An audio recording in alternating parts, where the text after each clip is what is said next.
ટેકાના ભાવે મગફળીની ખરીદી શરૂ થતા રાજકોટ અને જામનગર માર્કેટયાર્ડમાં મોટી સંખ્યામાં ખેડૂતો મગફળી લઈને પહોંચી રહ્યા છે.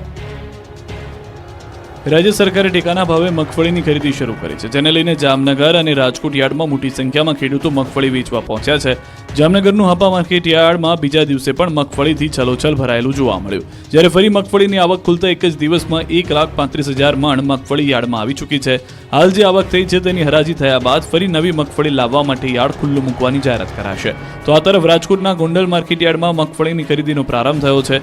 યાર્ડના ચેરમેન અને સહકારી આગેવાનો દ્વારા પૂજા વિધિ કરી ખરીદીનો પ્રારંભ કરાયો. જામવાડી ગામે સહકારી મંડળી દ્વારા ખરીદી શરૂ કરાઈ છે. ઓપન માર્કેટમાં હાલ મગફળી ખેડૂતોને ઓછા ભાવ પર મળી રહ્યા છે, ત્યારે સરકારે 1,356 રૂપિયા ટેકાના ભાવે ખરીદી કરવાની જાહેરાત કરી છે, જેથી ખેડૂતો ટેકાના ભાવે ખરીદીમાં વધારે રસ દાખવી રહ્યા છે. ખેડૂતોને રવિ પાકની વાવણીનો સમય થયો છે, પરંતુ ખેડૂતો ખાતરની અછતને લઈને મુશ્કેલીમાં મુકાયા છે.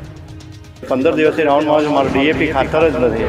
ખેડૂતો હાલ શિયાળુ પાકની વાવણીમાં તૈયારીઓમાં લાગી ગયા છે, ત્યારે અંબાજી પંથકનો ખેડૂતો માટે ડીએપી ખાતરની અછત સૌથી મોટી મુશ્કેલી બની છે. દાંતા તાલુકામાં આદિવાસી ખેડૂતોને ડીએપી ખાતર પૂરતા પ્રમાણમાં ન મળતા હોવાની રાવ ઉઠી છે. સમગ્ર તાલુકામાં ખાતરનો એકમાત્ર ડેપો દાંતામાં આવેલો છે, જ્યાં હાલ ડીએપી ખાતરની ભારે અછત જોવા મળી રહી છે. એટલું જ નહીં, ખેડૂતોને પૂરતા બિયારણ પણ નથી મળી રહ્યા. આસપાસના ગામડાના ખેડૂતો વારંવાર ભાડું ખર્ચીને ખાતર અને બિયારણ માટે દાંતા ધક્કા ખાઈ રહ્યા છે, પરંતુ તેમને ખાતર અને બિયારણ વગર જ પરત ફરવું પડે છે. ખાતર ડેપોમાં માત્ર યુરિયા ખાતરનો જથ્થો પડ્યો છે, પરંતુ ખેડૂતોને હાલ વાવણી માટે ડીએપી ખાતરની વધારે જરૂર છે, જે અત્યારે ખેડૂતોને મળી નથી રહ્યું. ખેડૂતોનું કહેવું છે કે શિયાળુ સિઝનની વાવણીનો સમય થઈ ગયો છે. ખાતર અને બિયારણ નહીં મળે તો તેમની સિઝન બગડશે અને તેમને આર્થિક નુકસાની થશે, જેથી સરકાર ઝડપથી ખાતર અને બિયારણનો જથ્થો પૂરો પાડે. જો સમયસર ખાતરની સમસ્યાનો હલ નહીં કરાય તો શિયાળાની સાથે સાથે ઉનાળુ સિઝન પર પણ તેની અસર વર્તાશે અને ખેડૂતોને ભારે મુશ્કેલી વેઠવાનો વારો આવશે. સુરતની બ્લડ બેંકોમાં લોહીની અછત સર્જાય છે, જેને કારણે દર્દીઓને હાલાકી વેઠવાનો વારો આવ્યો છે. સમગ્ર ગુજરાતમાં રક્તદાનમાં સુરત આગળ પડતું છે, પરંતુ હાલ સુરતમાં જ લોહીની અછત વર્તાઈ રહી છે. સુરતમાં દરરોજ 600 યુનિટ લોહીની જરૂર હોવાની સામે માત્ર 200 યુનિટ જ આવક છે. તેની પાછળ દિવાળી વેકેશનનું કારણ માનવામાં આવી રહ્યું છે. દિવાળીના તહેવારોમાં સુરતમાંથી મોટી સંખ્યામાં લોકો પોતાના વતન જવા નીકળી ગયા છે, જેના કારણે બ્લડની આવકમાં ઘટાડો નોંધાયો. આમ તો સુરત શહેર દાનની ભૂમિ કહેવાય છે. દેશભરમાં કોઈ પણ સમસ્યા હોય ત્યારે જરૂરી સુરતી લાલાઓ આગળ હોય છે. સામાન્યપણે સુરતમાં પણ અલગ અલગ વિસ્તારોમાં દરરોજ કોઈને કોઈ જગ્યા પર રક્તદાન કેમ્પ થતા હોય છે, અને સુરત સાથે ગુજરાતમાં દર્દીઓને પૂરતા પ્રમાણમાં લોહી મળી રહે છે.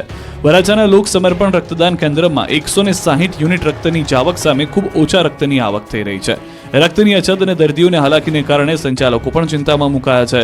સુરત બ્લડ બેંકમાં લોહીની અછત સર્જાતા હોસ્પિટલમાં દર્દીઓને ભારે મુશ્કેલીનો સામનો કરવો પડી રહ્યો છે. બ્લડ બેંક તરફથી સુરતવાસીઓને રક્તદાન કરવા અપીલ કરવામાં આવી રહી છે, જેથી જરૂરિયાતમંદ દર્દીઓને સમયસર બ્લડ મળી રહે.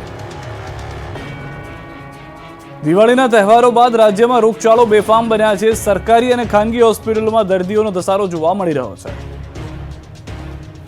દિવાળીના વેકેશનમાં રાજ્યમાં રોગચાળો હવે માથું ઉચકી રહ્યો છે. નવેમ્બર મહિનામાં શરૂ થયો હોવા છતાં રાજ્યમાં ઠંડીનો ચમકારો શરૂ નથી થયો, જેના કારણે બેવડી ઋતુનો અનુભવ થઈ રહ્યો છે. દિવસે ગરમી અને રાત્રે ઠંડીનો અહેસાસ થઈ રહ્યો છે, જેના કારણે વાયરલના કેસમાં સતત વધારો થઈ રહ્યો છે. શહેરમાં વાયરલના કેસમાં સતત વધારો જોવા મળ્યો, જેથી શહેરની સરકારી અને ખાનગી હોસ્પિટલમાં દર્દીઓ ધસારો જોવા મળી રહ્યો છે. તો બીજી તરફ એએમસી અર્બન હેલ્થ સેન્ટર દર્દીઓથી ઉભરાયા છે. એએમસીની 86 અર્બન હેલ્થ સેન્ટરમાં ઓપીડી વધી. પ્રતિદિન સરેરાશ 7,000થી વધુની ઓપીડી નોંધાઈ. ડબલ ઋતુ સહિત તહેવાર બાદ તાવ, શરદી અને ખાંસીના કેસમાં સતત વધારો જોવા મળી રહ્યો છે. છેલ્લા 10 દિવસમાં તાવના 5,000 કેસ, જ્યારે શરદી અને ખાંસીના 7,000 કેસ નોંધાયા છે. જૂનાગઢ બહાઉદ્દીન કોલેજના નામને લઈને હવે વિવાદ વકરી રહ્યો છે. ધારાસભ્ય સંજય કોરડિયા પણ કોલેજનું નામ બદલવા માંગ કરી રહ્યા છે. જૂનાગઢની જાણીતી બહાઉદ્દીન કોલેજના નામનો વિવાદ સતત વકરી રહ્યો છે. સાધુ સંતોની સાથે સાથે હવે રાજકીય નેતાઓ પણ સામે આવી રહ્યા છે. ધારાસભ્ય સંજય કોરડિયા રાજ્ય સરકાર સમક્ષ માંગ કરી છે કે કોલેજનું નામ બદલવામાં આવે. કોલેજનું નામ બહાઉદ્દીનના બદલે સરદાર વલ્લભભાઈ પટેલ રાખવામાં આવે. તો બીજી તરફ જિલ્લા કોંગ્રેસ પ્રમુખ ભરત અમીરપરાએ પણ માંગણીને નાટક ગણાવી ભાજપ પર પ્રહાર કર્યા અને બહાઉદ્દીન કાર્યકરોની પ્રશંસા કરી હતી. કોંગ્રેસનો આરોપ છે કે માત્ર હિન્દુત્વના નામે આવા બધા નાટકો ઊભા કરવામાં આવી રહ્યા છે. ગઈકાલે પણ એકલનાથ ધામ દેવનાથ બાપુએ પણ નિવેદન આપી કોલેજનું નામ બદલવા માંગ કરી હતી. તેઓએ નિવેદન આપ્યું હતું કે બહાઉદ્દીન નામ આક્રાંતાઓનું નામ છે અને તે ગુલામીનું સ્મરણ કરાવે છે.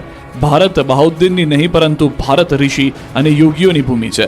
જોકે સમગ્ર વિવાદ ત્યારે બહાર આવ્યો જ્યારે જૂનાગઢની આઝાદી દિવસ પર જાહેર કાર્યક્રમમાં મહેશગીરી બાપુએ કોલેજનું નામ બદલવાની માંગ કરી.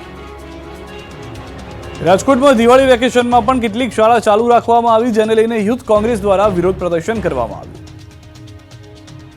રાજ્યમાં હાલ દિવાળી વેકેશન ચાલી રહ્યું છે, જેના કારણે શાળા કોલેજો બંધ છે, પરંતુ રાજકોટમાં કેટલીક શાળાઓ ચાલુ રાખવાના આરોપ સાથે યુથ કોંગ્રેસ દ્વારા વિરોધ પ્રદર્શન યોજવામાં આવ્યું। શહેરના યુનિવર્સિટી રોડ પાસે આવેલી શક્તિ સ્કૂલ શરૂ હોવાને કારણે વિદ્યાર્થીઓમાં રોષ જોવા મળ્યો। વિદ્યાર્થી અગ્રણીઓએ સ્કૂલ બંધ કરાવી। સમગ્ર વિવાદ બાદ ન્યૂઝ 18 ગુજરાતીની ટીમ પણ શક્તિ સ્કૂલ પર પહોંચી હતી। અમારી પડતાલમાં પણ વેકેશનમાં સ્કૂલ ચાલુ હોવાનો ખુલાસો થયો। અમારી ટીમે રિયાલિટી ચેક કરતા સ્કૂલમાં વિદ્યાર્થીઓ અભ્યાસ કરતા નજરે પડ્યા। શક્તિ સ્કૂલના સંચાલકોના દાવા ન્યૂઝ 18ની ટીમે ખોટા સાબિત કર્યા। સંચાલકોએ દાવો કર્યો હતો કે માત્ર ધોરણ 10 અને 12ના વિદ્યાર્થીઓને જ રિવિઝન માટે બોલાવવામાં આવ્યા છે, પરંતુ ન્યૂઝ 18ની ટીમે જ્યારે વર્ગખંડમાં તપાસ કરી તો 9મા ધોરણના વિદ્યાર્થીઓ પણ અભ્યાસ કરતા નજરે પડ્યા। સ્કૂલ સંચાલકોએ દાવો કર્યો હતો કે વિદ્યાર્થીઓ સ્વેચ્છાએ આવ્યા છે, ત્યારે ન્યૂઝ 18ની ટીમે જ્યારે વિદ્યાર્થીઓને પૂછ્યું તો વિદ્યાર્થીઓએ કહ્યું કે અમને મેસેજ દ્વારા બોલાવવામાં આવ્યા। રાજકોટમાં શિક્ષણ વિભાગના નિયમોના સ્કૂલો ધજાગરા ઉડાવી રહ્યું છે, ત્યારે સવાલ એ પણ છે કે આખરે શિક્ષણ વિભાગ શું કરી રહ્યું હતું? કેમ શિક્ષણ વિભાગના ધ્યાને આ ન આવ્યું? શું આવી શાળાઓને શિક્ષણ વિભાગ માત્ર નોટિસ આપવા પૂરતી જ કાર્યવાહી કરશે? રાજકોટના ધોરાજીમાં આંગણવાડી આસપાસ ગંદકીથી બાળકોના વાલીઓ ત્રાહિમામ પોકારી ઉઠ્યા છે। ધોરાજીમાં મારુતિનગરમાં આવેલી નંદઘેર આંગણવાડીમાં બાળકો ભણવાની સાથે સાથે રમવા પણ આવે છે, પરંતુ બાળકો માટે ગંદકી સૌથી મોટો સવાલ બન્યો છે। આંગણવાડી આસપાસ રખડતા ઢોરના ગોબરથી ગંદકી સર્જાય છે। વાલીઓ જ્યારે બાળકોને આંગણવાડીમાં મૂકવા આવે છે ત્યારે ગંદકીથી ત્રાહિમામ પોકારી ઉઠે છે। વાલીઓના ગંદકી વચ્ચેથી ચાલીને બાળકોને આંગણવાડી સુધી પહોંચાડ જમ્મુ કાશ્મીરમાં સિઝનની પ્રથમ હિમવર્ષા થઈ। પહાડી અને મેદાની વિસ્તારોમાં હિમવર્ષા થતા બદલાયો મોસમનો મિજાજ। બરફની ચાદરના આહલાદક દ્રશ્યો આવ્યા સામે। કાશ્મીર ઘાટીના ગુરેઝ કુપવાડા જિલ્લાના સોનબર્ગ અને લદ્દાખના જોશીલામાં પણ હિમવર્ષા। વાહન વ્યવહાર પૂર્વવત કરવા રસ્તા પર બરફને હટાવવાની કામગીરી તેજ। જમ્મુ કાશ્મીરના પૂંચમાં ભારે હિમવર્ષા થતા અનેક રસ્તાઓ બંધ થયા। રસ્તા પર બરફના થર જામતા લોકોની અવરજવરમાં ભારે હાલાકીનો સામનો કરવો પડ્યો। મુગલ રોડ બરફના મોટા થર જામતા બંધ કરાયો। જમ્મુ કાશ્મીરના પૂંચમાં ભારે બરફ હિમવર્ષાને કારણે રસ્તા પર બરફની ચાદર છવાઈ। ઠેર ઠેર બરફના થર જામતા રસ્તા લપસણા થયા। રસ્તા પર લપસી જવાય તેવી સ્થિતિ સર્જાતા વાહન ચાલકો અને રાહદારીઓ પરેશાન થયા। જમ્મુ કાશ્મીરના કુપવારામાં ભારે હિમપ્રપાત। રસ્તા અને પહાડો પર બરફની ચાદર છવાઈ। તાપમાનનો પારો ગગડતા રસ્તા સુમસામ થયા। હિમવર્ષા બાદના દ્રશ્યો સોશિયલ મીડિયા પર વાયરલ થયા। જમ્મુ કાશ્મીરમાં સિઝનની પહેલી હિમવર્ષાની સહેલાણીઓએ મજા માણી। હજારો પ્રવાસીઓએ લીધો હિમવર્ષાનો આનંદ। ગુજરાતી પ્રવાસીઓએ પણ ગુલમર્ગ બાંદીપોરામાં હિમવર્ષાનો લૂંટ્યો આનંદ। રામનગરી અયોધ્યામાં ગાઢ ધુમ્મસની ચાદર છવાઈ। સરયુ નદીમાં સ્નાન કરવા અયોધ્યા પહોંચેલા ભક્તો ઠંડીમાં ઠૂંઠવાયા। ધુમ્મસના કારણે વિઝિબિલિટી ઘટતા વાહન ચાલકોની હાલાકી પડી। રાજધાની દિલ્હીની હવામાં ઝેર યથાવત। શહેરના અનેક વિસ્તાર